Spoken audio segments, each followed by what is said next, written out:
Hello, everyone, and thank you for joining us. I'm Daniella Fayer. I'm the Vice President and Publisher at Defense One, a division of Government Executive Media Group. And it's my great pleasure to welcome everyone to our digital event entitled Time Waits for No Data, Convergence and Unleashing Your Dev Power, underwritten by Oracle and Bias. During this event, we'll explore how and why data means different things at different points in time, and how to harness the value of your data at any point along the way.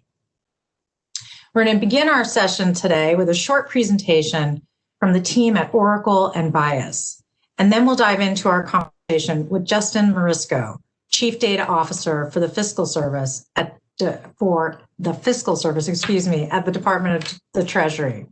So joining me for the short presentation to begin our session is Nitin Bengarlikar, who's the Chief Technology Strategist for the Public Sector at Oracle, and Eddie Ambler, the Territory Sales Executive at Bias Corporation. Take it away, gentlemen.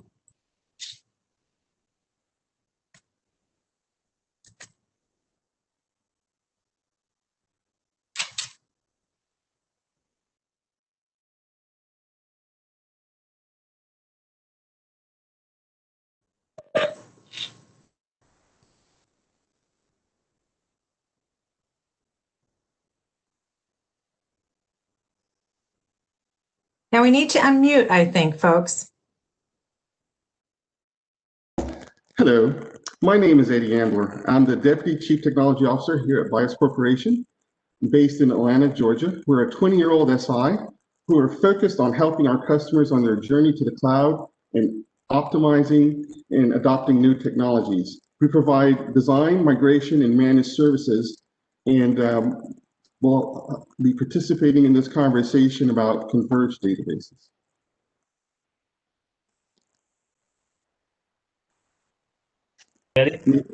So, my name is Nitin Bengarlikar, as Danielle said. I am the Public Sector Chief Technology Strategist at Oracle, and I'll kick off the initial part of this conversation and turn it over to Eddie. It's the middle point of the discussion. So let's go into our agenda.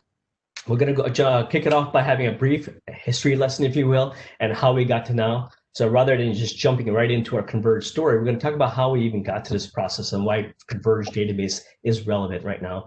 Then we'll jump in and talk about the developer's delight, data architect's dilemma, kind of go through a problem statement, if you will, and then jump in, talk about Converged Database, go through introductions, kind of talk about how Converged Database deals with the story of the database architect's dilemma, and then go through use cases. And I'll hand it off to Ace, where he'll talk about unified data tier analytics and the database platform as a whole, and we'll go through summary and our panel discussion, as Danielle mentioned.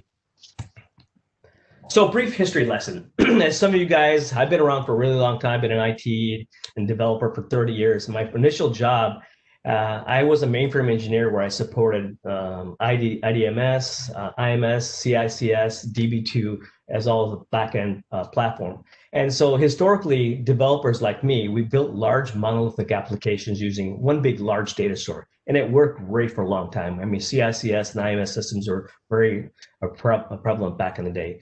But as these application data stores became difficult to maintain and became unresponsive to change over time, we started seeing some issues there with responsiveness.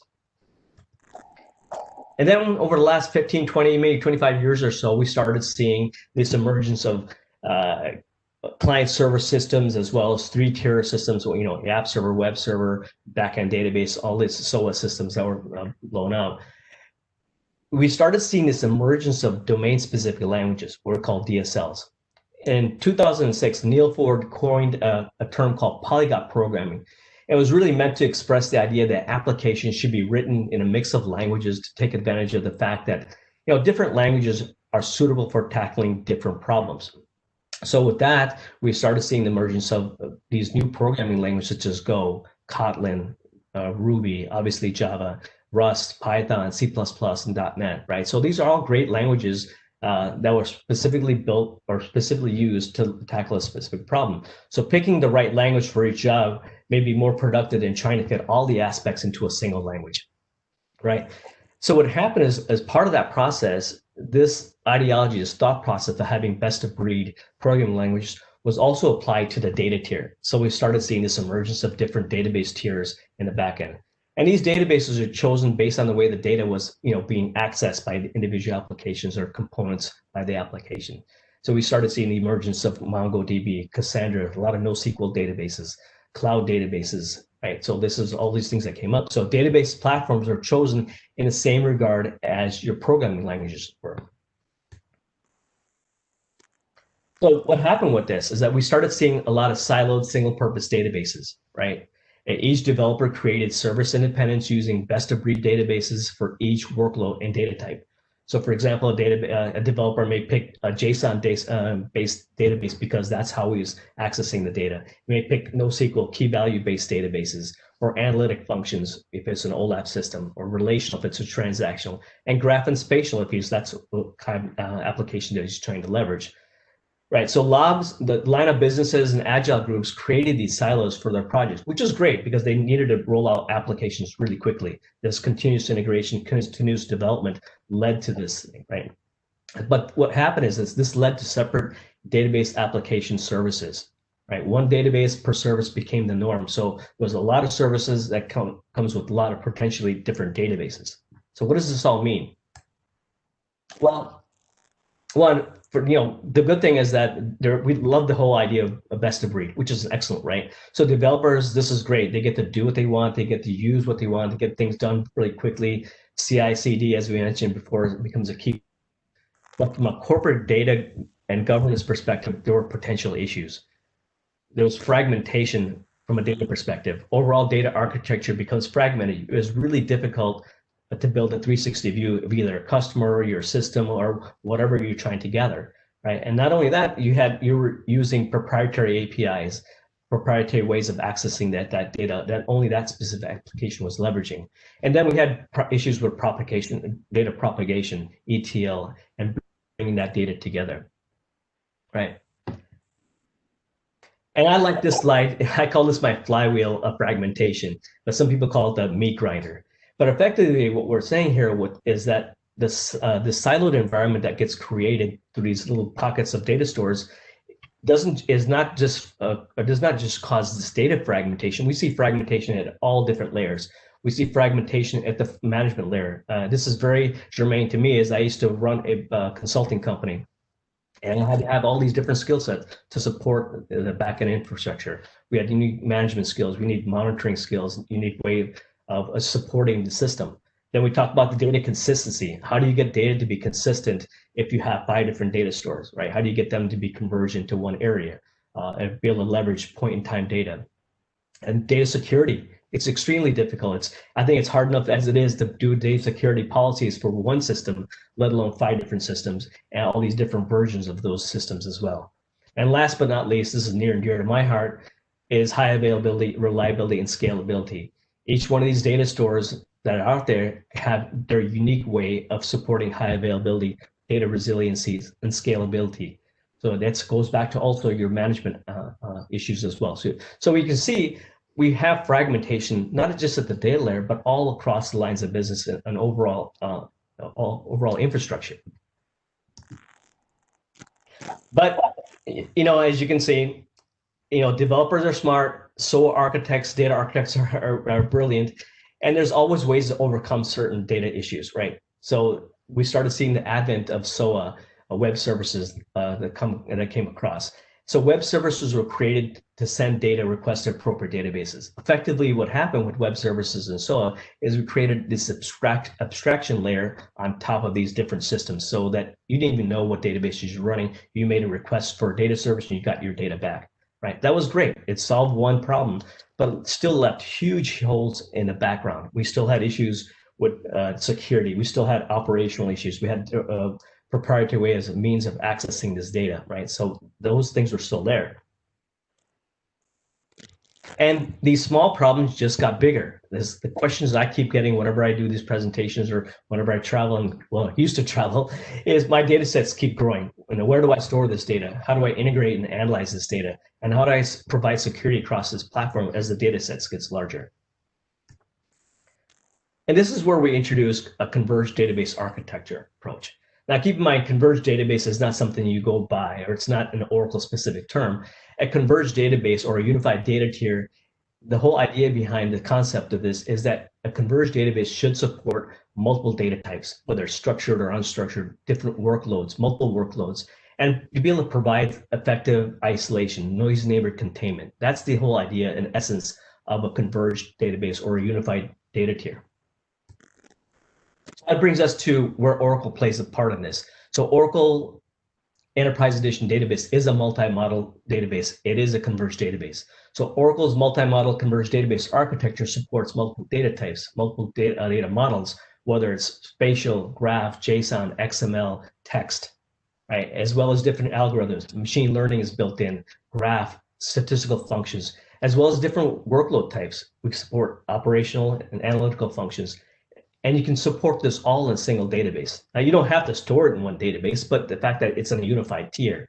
And this all comes, surprisingly enough, at no additional cost. So for you guys out there, if you're an Enterprise Edition customer and you're running 19C, all these things I just mentioned, these different data types, these algorithms, and these workload supportability and isolation is already available for you. You don't have to go buy something. You don't have to go bolt on anything. All these capabilities are there right out of the box. So just think how powerful it is to perform spatial analysis alongside your transactional data, or spatial imagery data coupled with your data warehouse and for location-based inquiries. That is some powerful stuff. Now, getting back to the data architect's dilemma and developer's dilemma, right? So we're not dictating that you should use different tools from your front end. So continue to use your version control for GitLab or GitHub. You continue to use your build tools such as Maven or automation tools like Jenkins or TC, or your repositories. You know, whatever programming language you use or whatever you're using for your microservices, which Eddie's going to talk a lot more about, you continue to use that. So data architects can continue to enrich the data they want. Developers can use the data the way they want to use it without fragmentation or copy contagion. So in the end here, developers get what they want. They get to use all these popular development tools using APIs, query SQL across all these different data types using a standard methodology. And you can even do ACID transactions across these different data types, right? That's very unique. So developers get what they want, and analysts get what they want because they get a consistent queryable view of data. And the operations guys get what they want. They get reliability, scalability, and security. They don't have to deploy 5 different ways to provide high availability or scalability, right? But in the end, all roads lead to data liquidity. That's the most important point out of all this, is that, yes, we got access to the data, we got data consistency, but data liquidity is the key. By having data liquidity, we increase productivity and we increase the value of the data itself. And I'll kind of mention my quote. I quoted this about 5 years ago. I don't have my name on it, but the point here is that, you know, aggregating or co-locating different data models or data sets for the sheer sake of operational efficiencies is not the end goal, right? You know, we want to be able to leverage and blend these different data sets for answering complex questions. So the bottom line here is that, you know, the Converged Database shouldn't just be a container to contain your data and say a checkbox that, yeah, we got JSON, we got XML. To be able to have this capability of leveraging these data sets and answering key business questions, now that is really cool, right? And with that, I'm going to hand it over to my new best friend, Eddie, to finish up this conversation. There you go, Eddie.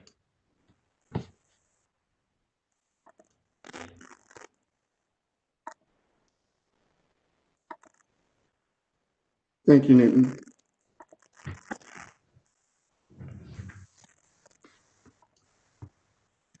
So as Newton was saying, you know,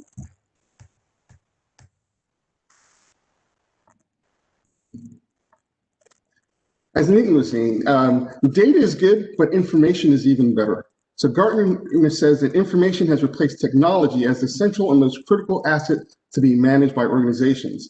As a result, business leaders must shift to using the value of information as the basis for new planning and funding models. So let's take a look at that.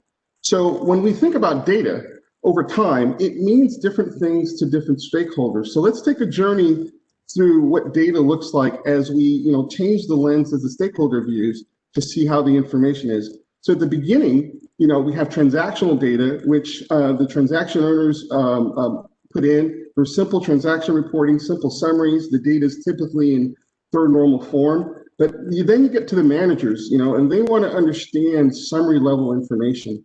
How is the business doing? And they start to do planning for operational activities. And so you start to introduce data that maybe has stored in star schema format. You move up the organizational chain and you have your directors, and they care about things a little bit higher aggregation node. So you start looking at data warehouses that have star schemas, snowflake schemas, and they're starting to answer aggregate type of information. You get over to the line of business VPs. Everyone wants to know exactly how their business is doing. How can they improve? And they start doing analytics on the data warehouse, and they start to introduce multi-dimensional cubes. All right, so we still have the same data, but now the data form is being optimized for performance and being tailored to the stakeholders' view to give them the value that they need. So as we move upstream to the C-level, and they start looking across lines of businesses, and they start really drilling into analytics and predictive analytics to figure out, what if we introduce this marketing campaign? How will that impact the business? What if we change the supply chain routes or the supply chain methodologies? How would that impact the business? So we start to use additional functions on the same data sets that we started with, but now we're looking at it out of maybe OLAP cubes or multidimensional cubes. The CEOs, they care about across line of business and industry aggregations. They really want to take a really broad view of the business and really, lean on that predictive analysis to figure out how they can bring the best value to the customer and the shareholders.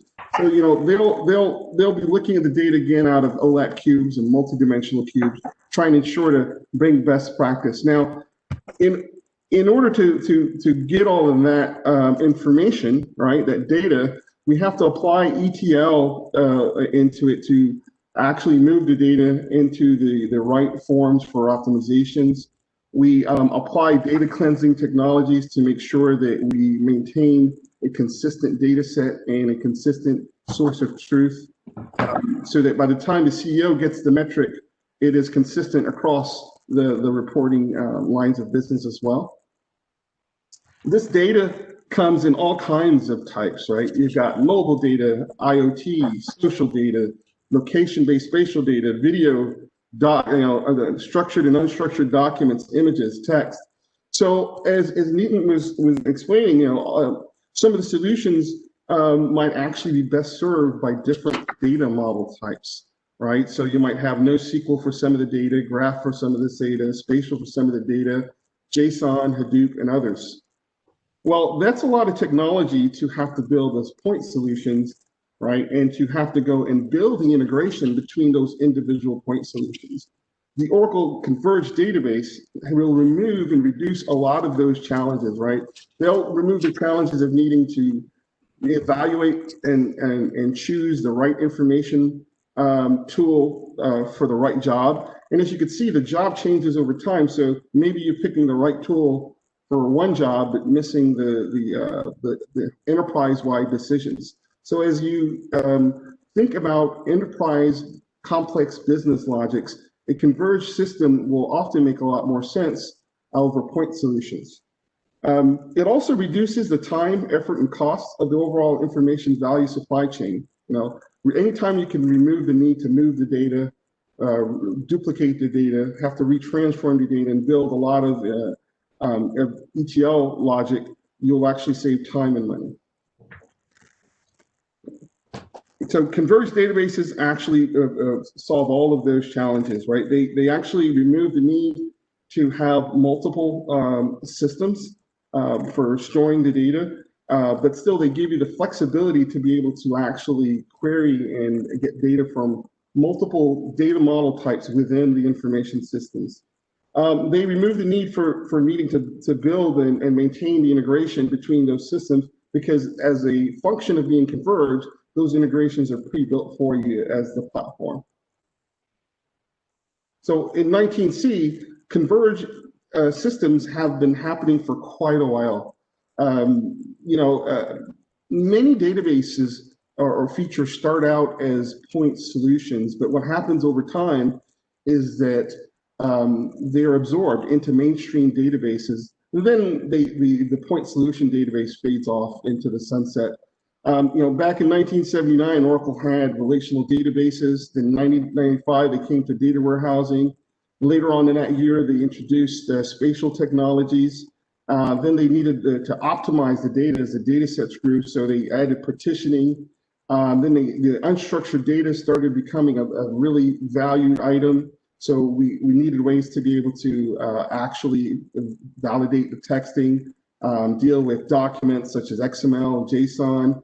In 2002, machine learning started to really move forward as people wanted to automate things, and social, and then graph and social came around in 2005 as the social media experience started to grow. We wanted to know what others in our community were doing and how we were impacting our ecosystems. And then analytics, just really grew as OLAP cubes and in-memory analytics started to grow. And then eventually we needed to be able to grow beyond physical locations. So we introduced things like sharding, which really allows us to meet up and align with the microservices architecture, which gave the backend the scaling to scale, scale out, and for supporting geographic scaling as well. So as we come close to the end of my particular section, I just kind of wanted to outline the fact that, with the Oracle has the 19C software, and which has technology in it that for multi-tenant databases, in which you can actually consume 3 pluggable databases for free. So you have the opportunity to try out the ability to run your microservices and actually isolate the data down to pluggable DBs within containers, and actually scale your containers to meet your demand.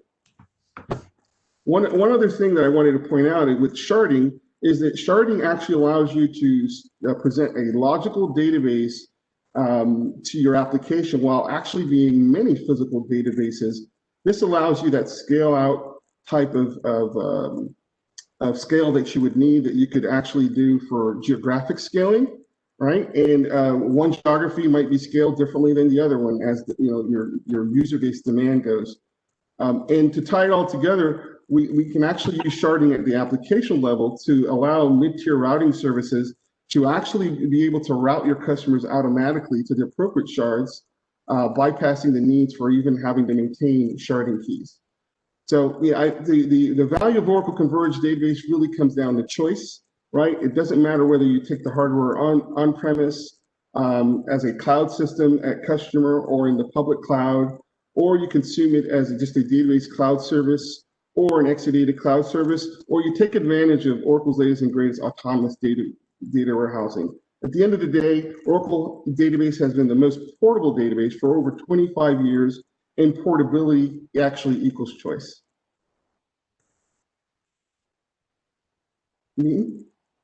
Thanks, Eddie.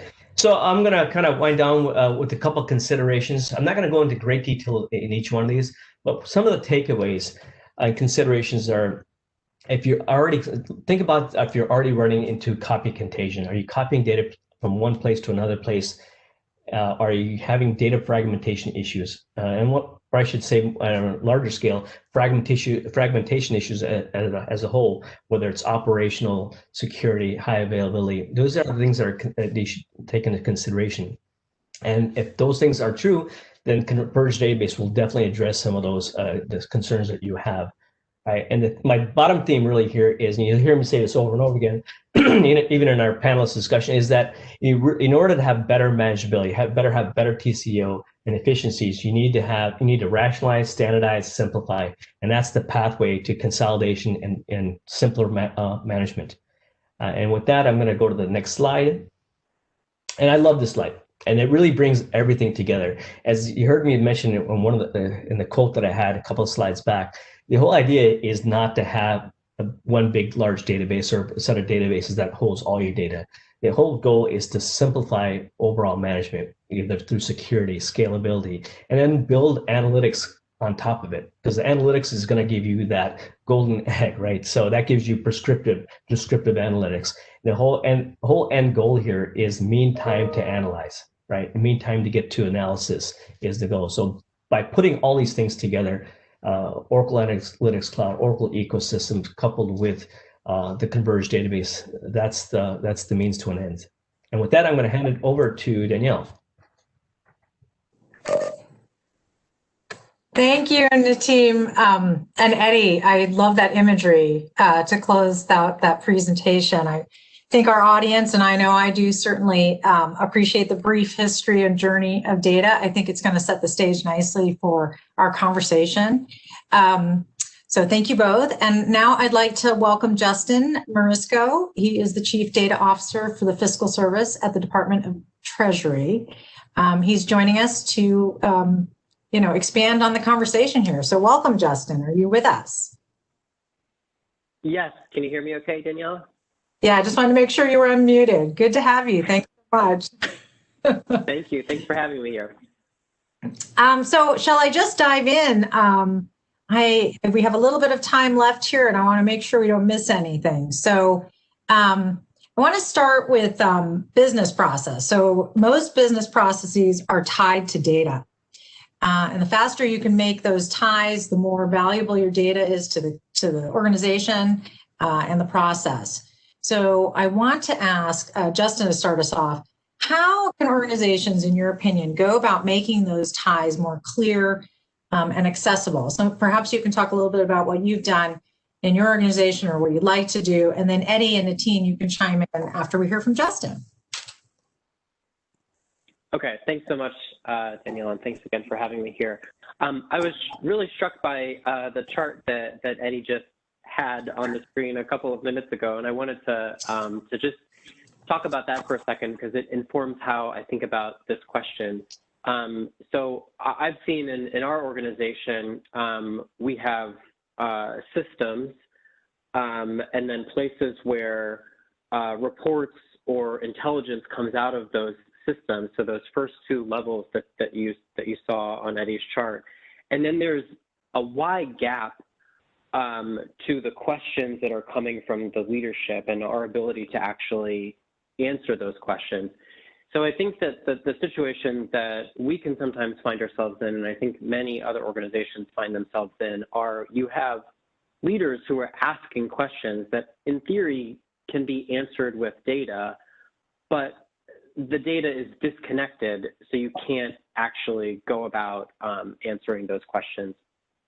And so the approach that we're taking to dealing with this type of issue and how to make our data more valuable in general, I'll talk about this from a strategic rather than tactical level. We can go into some details later, is actually coming together as an enterprise or bringing together leaders from across our enterprise and making sure that as decisions are made or need to be made that impact our enterprise data, that we are doing it with an enterprise lens in mind. So one of the things that really helped us to formalize this was a law that was passed a couple of years ago called the Evidence-Based Policymaking Act. And that requires federal agencies to have chief data officers, but also to stand up data governance board functions. And so going through and creating those functions, it's not just to create bureaucracy, but actually to take conversations that used to happen only at the system level and to bring them up to the enterprise and to think about how do these smaller decisions that we're making, investing in data architecture or technology, how do they impact the future of our organization? I think is really important as a strategy for making sure that we actually are building data architecture that can actually answer the questions that our leadership have. Eddie or Nateem, do either one of you have something to add there? Yeah, this is Eddie. Actually, he's spot on. So thank you for that, Justin. Now, when you don't look at the data of enterprise at the enterprise level, we often have those disconnects, right? So we talked about data fragmentation, but the opposite also can occur, which is your output fragmentation, right? We'll often see many reports come out of information, but they're disjointed, and then the end user has to turn around and build some other local application to piece all the pieces together. So taking things from an enterprise lens not only can help you produce good information, but it can also help you to reduce the amount of downstream rework that has to be done.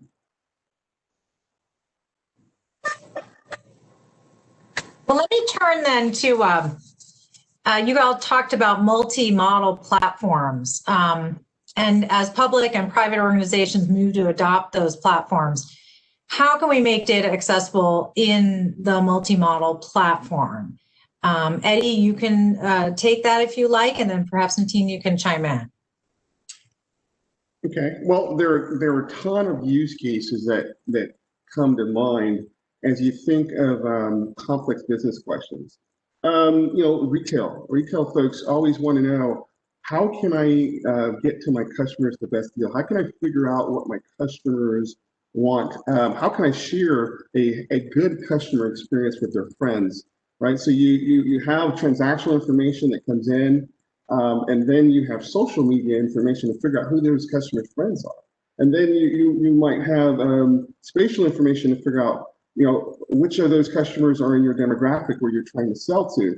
And you can continue that kind of data enrichment to ultimately come down to a set of offerings that you're going to offer that retail customer. So when I think of enterprise data and integrated data, right, I started with a simple transaction, but I ended up with a business decision on the other end as to how to market to my retail customers. So that's just one example of many that I could think of right now.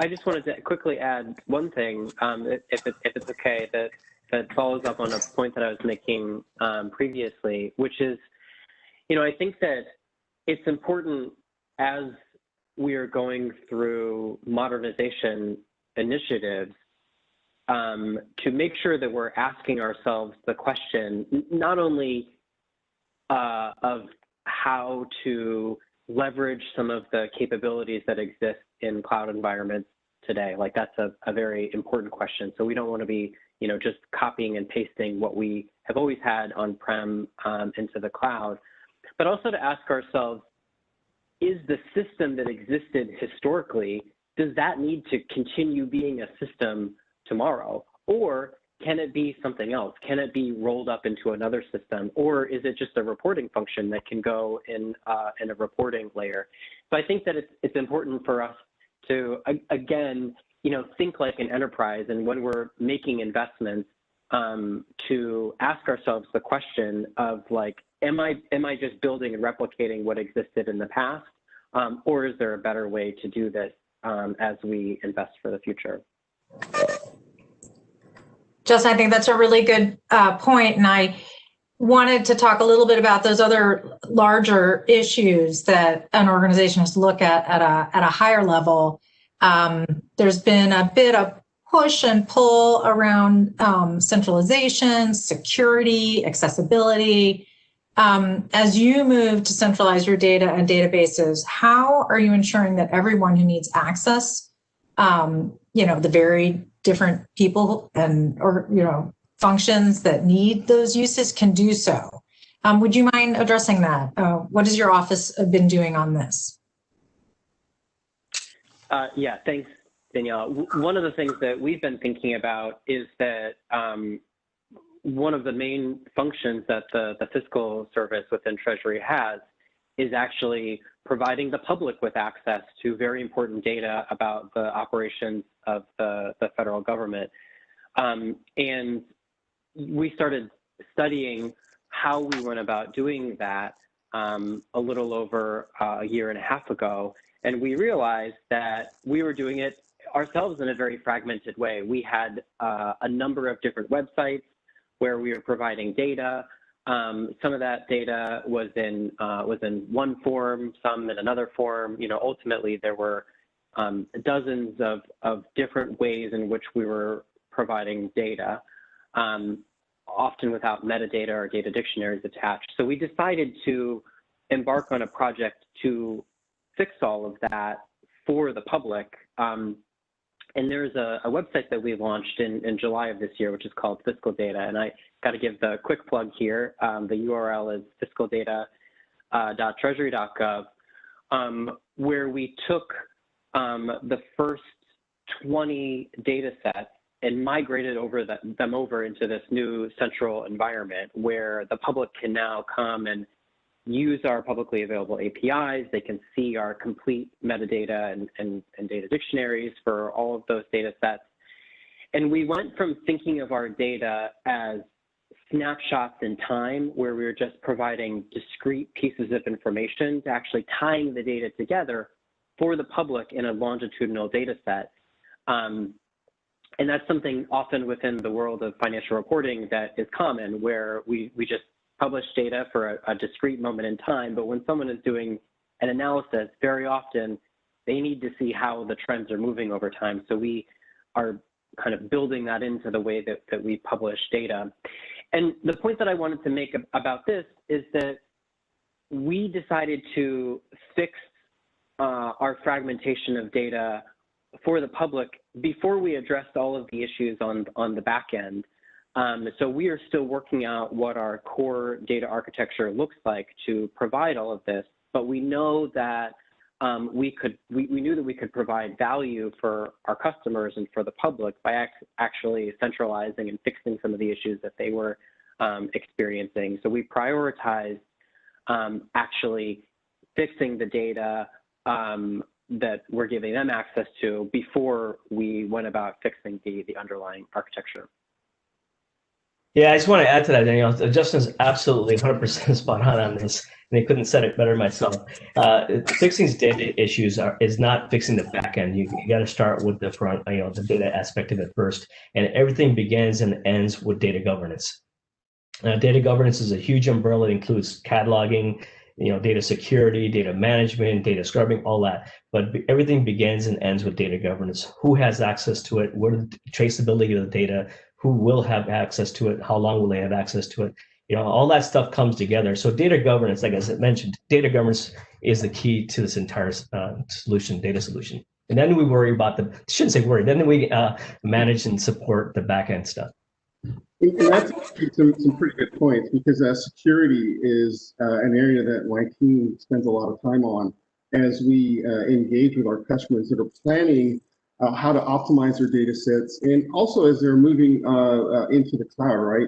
Identity security, data security, governance, as you mentioned, those are all key principal points that we work with the teams to do. And if we adopt data centralization, it actually makes it easier to have more uniform standard security policies at all of those layers, which also helps to keep the data safe, right? Because you want to have the data accessible, but we also want to ensure that we are protecting end user privacy and we're protecting our customers' data. Well, I can't keep up with you, gentlemen. The team, I'm going to ask you to address the next question as we lean towards microservices and new architectures.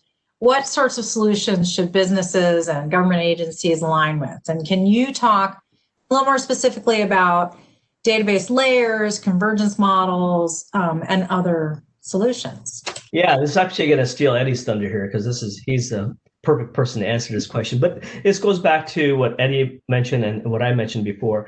This proliferation with this developers creating their own little world, or a continuous integration, continuous development, and microservices are a key part of that. That's what kind of led to these disparate systems. And I know from real world cases where I actually had to support a project, we had developers who said they needed this set of data. 2 months later, they needed another set of data. So we ended up just doing this copy contagion from place to place. So in fact, what we ended up doing, months and months later, is let's just go back to this unified data tier, which is what we're calling Converged Database. It's just a rebranding of the term, but that converged or unified data tier allowed the developers access to all this data as long as they were allowed to use it and have access to it, but it was available to them, right? And as opposed to before, where each developer created their own microservices and in fact created their own little data store, and they all become siloed. But it goes back to unified data tier to answer those widespread questions. I think I'd let Eddie answer more of the question because he touched on that as well. Well, yeah, as you saw in the presentation, right, the microservices are making a request for information. That information might go across data of many forms, right? So by having centralized engines, converged databases, we can actually write a single service call that can access multiple data forms and answer one question in a single call without having to actually go and build all the ETL to be able to make those function calls. And as far as scaling, people go to microservices to be able to scale. The introduction of multi-tenant and the microservices together gives the back-end scale that aligns with that kind of scale that can grow with the microservices. Above and beyond that, we talked about sharding, right? We are able to align the technology of the Exadata, the technology of sharding, the technology of multi-tenant, and actually be able to not only scale locally, but scale across geography as well. So giving total scale, putting the data and the power where it's required while maintaining security and performance. Justin, I wanted to turn back to you because you started to dig into balancing the internal and external priorities within your organization. You're publishing data for the public, you're providing lots of different types of data in different ways. Can you talk in a little more depth about, I think our audience would be interested to learn some of the solutions your team has been working on and go a little more into how you decided where to start? Thanks, Daniella. I think one of the challenges that people can face in data positions, particularly if their organizations haven't had data leadership in the past, is just kind of surveying and admiring the scale of the problems that surround them, and then kind of just getting overwhelmed by that and not actually, making real progress. Going back to the example that I used a minute ago, physical data, building this website and changing the way that we provide data to the public was a very useful tool for us to actually make some underlying data management and data architectural changes that needed to be made. But we were able to do them quickly and to get the organization to move along because we had this bigger purpose. We were going to launch a new website. We were going to modernize the way that we were providing data to the public. So rather than just convincing everyone to change their data management practices or to kind of hound them to update their metadata, we were doing it for a reason because we were going to do this really big launch and tell the public that we're serious about this. So it was a useful mechanism for us to actually focus on some of what needed to happen. And, that experience was very useful to us. And in terms of figuring out what to prioritize, one of the ways that we went about that was using a methodology called human-centered design, where we actually talk with the people who use our data and ask them what types of problems they were having with using the data. Over a series of interviews, I think that we talked to over 100 people before we launched the site who used our data. We figured out what they cared about, and what they cared about became what we cared about, and that filtered into actually making data management changes in the systems that needed to be made. So I think that it was very useful for us to kind of lead with a project and to put ourselves out there to be accountable, and then to do some of the kind of calisthenics or like hygienic activities that we needed to get started doing anyway.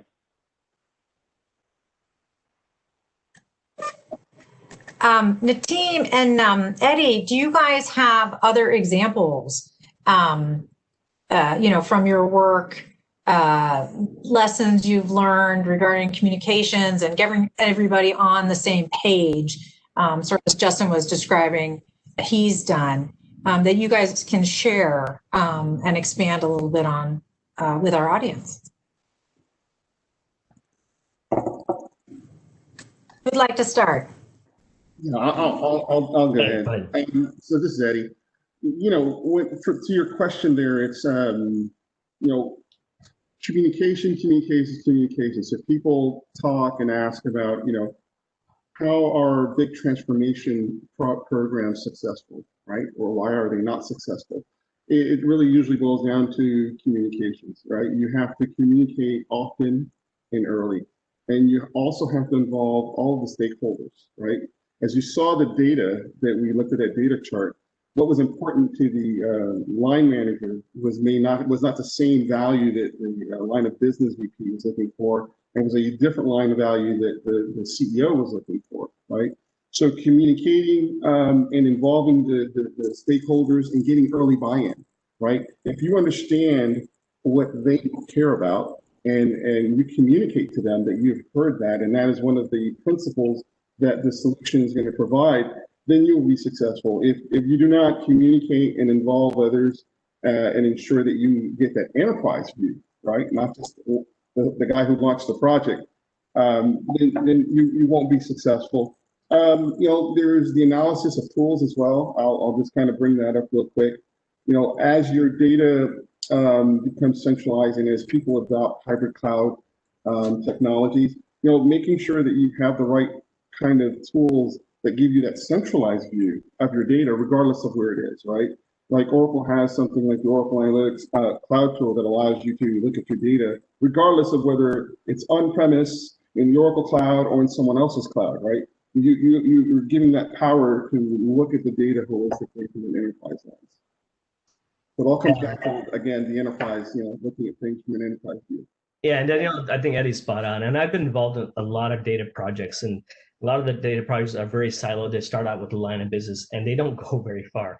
And I've always said that if you're going to have a holistic data management strategy, it's going to require transformative change, which is going to require transformative approaches, right? And so if you're going to do that, that has to be very high level. It has to come from a CDO, CIO, somebody who's going to make that overseeing change and say, this is how we're going to approach data as a whole, how data is going to come in, how data is going to go out, traceability of the data. So this can't be a line of business change. This has to be a high level holistic change across the organizations if you really want a true transformative change from a data management strategy. So I feel I'm hearing from all of you that standardization and good management of data really just starts with people and communication. Yeah. So one big theme for folks lately out there has been this term democratization of data. How do you assign value? Who gets to decide? Who should be included in the process of democratizing your data? So I'd love to hear from all of you on that. Justin, perhaps you could start us off. Yeah, one of the ways that we think about this is by identifying who we consider our stakeholders to be and who we consider our customers to be, and to make sure that we actually treat those two groups differently. It's something that we see oftentimes gets confused, where we may have critical stakeholders who run a system's data, but ultimately they're not the ones who need the data to answer questions about their business. So we want to make sure that those two different groups, we're in communication with them, but we're treating them differently. So if our customers need access to data and they need to understand it, we need to understand what their requirements are and to be talking with them about what challenges they're facing. The people who run the systems or who are the experts or the SMEs for those data, we also need to be talking with them, but we can't let their approach or their ideas overly govern what shape our data or analytics products come in the end. So I find it's just very helpful to keep those two concepts separate and to make sure that we are getting the right intelligence from both groups to apply to the different problems that we're trying to solve.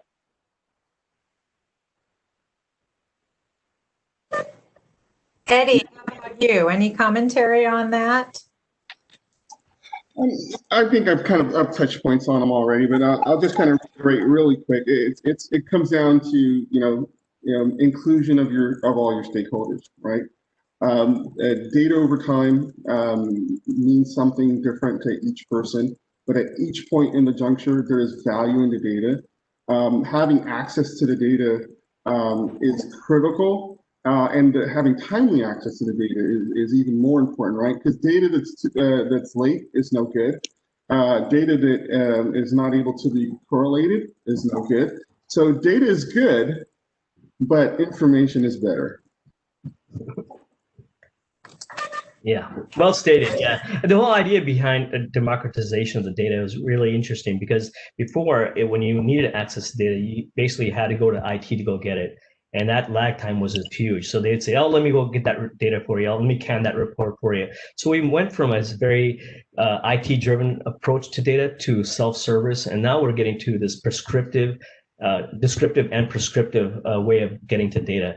And along through that process, we're democratizing data. But then there's that fine line between democratizing data and data governance, and who should have access to data at what point. And that really goes, and I've been beating this data governance hammer quite a bit, but it really goes back to who should have access to what and for how long, right? But the end goal should be prescriptive, descriptive analytics for mean time to analyze data.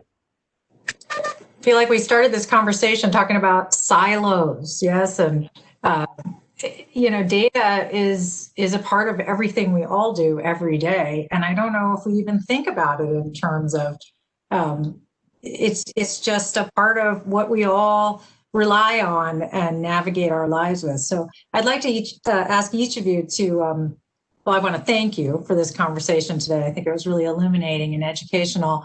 But if any of you, if each of you have closing remarks about what you hope to see in the future as things progress in this exciting journey of data. Why don't we start with Justin? Yeah, thanks again for having me here.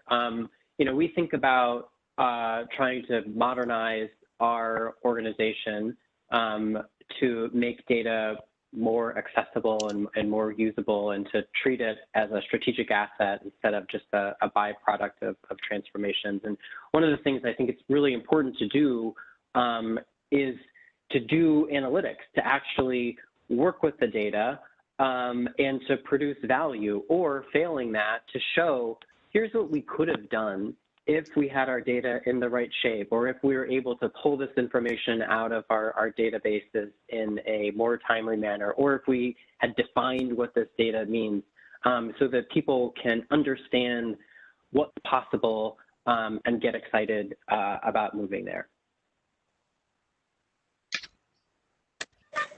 For me, this is Eddie. It really comes down to helping our customers to achieve business advantage, right? So if you have good analytics that you can apply to your data and get information in a quick and responsive way, you can actually get a business advantage to help better serve your customer and achieve better profits for your shareholders, right? The concepts of data warehousing, where the data from last month or yesterday were good enough, are no longer good enough, right?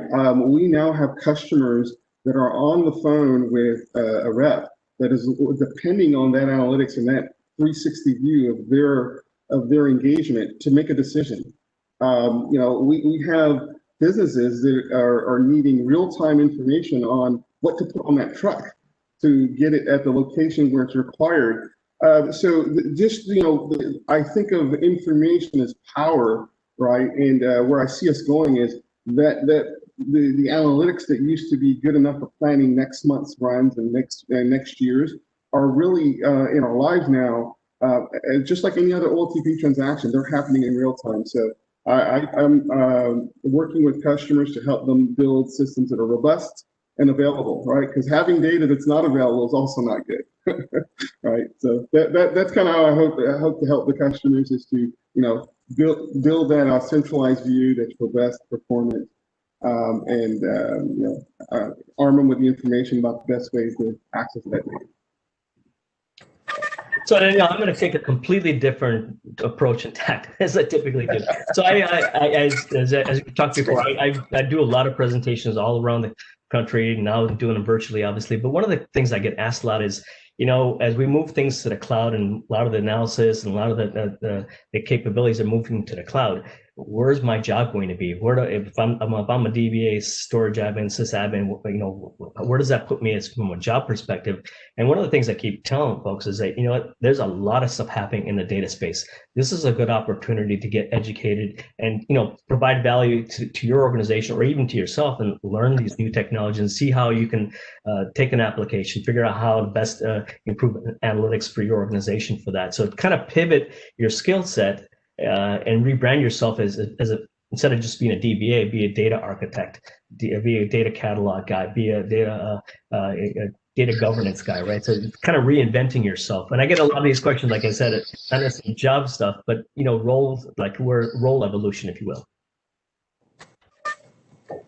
I think that's great. I'm glad that you took the other angle there, because there is so much to gain here on this journey with data. I want to thank all of you for joining me today, taking time out of your busy schedules to give this presentation and participate for our audience. It looks like we're right about at the end of our program. So I want to thank Justin, Eddie, Natine for joining us. It was a great discussion. I want to thank our audience for tuning in.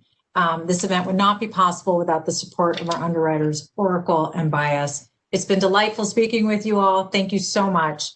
And maybe we'll get together soon. Another time. Thanks, guys. Really appreciate it. Thank you. Yes, thank you all. Thank you. Thank you.